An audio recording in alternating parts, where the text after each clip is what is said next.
Ladies and gentlemen, the winner of the الفائز World Player 2007 لأفضل لاعب of this gala here لعام 2007 is كاكا. كاكا طبعا أفضل لاعب في العالم لعام 2007، كما فاز رونالدينيو. وكما ذكر إذن مبروك للاعب الميلان لاعب المنتخب البرازيلي كاكا، اللي حادث بركة سباحة غير مجرى حياة هذا اللاعب. وبذلك دائما لو لا نلاحظ على الشيرت كلمة I belong to Jesus، عندما انتقلت عائلته من برازيليا اللي هي العاصمة للبرازيل إلى سان باولو، وبعد ذلك طبعا ذهب إلى الميلان بصحبة اللاعب ليوناردو البرازيلي، هو المانجر بتاع نادي الميلان. نعم. يمكن حتى ألقاب كاكا مع نادي الميلان، واحد دوري، واحد أبطال أوروبا.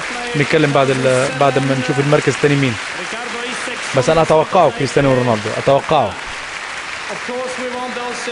طبعا الفائز كاكا، ولكن أيضا هناك نريد معرفة المركز، صاحب المركز الثاني وصاحب المركز الثالث.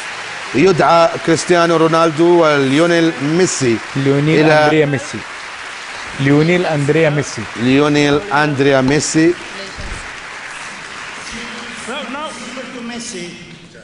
Second to Messi.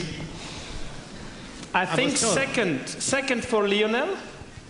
الثاني صاحب المركز الثاني ميسي، وصاحب المركز الثالث كريستيان رونالدو.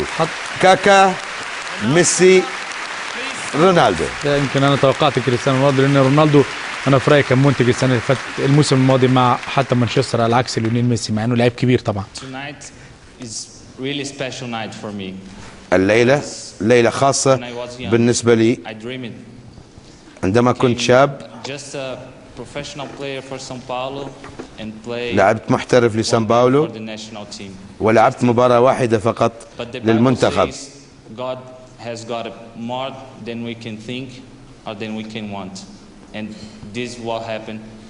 طبعا يتحدث بروح ويقول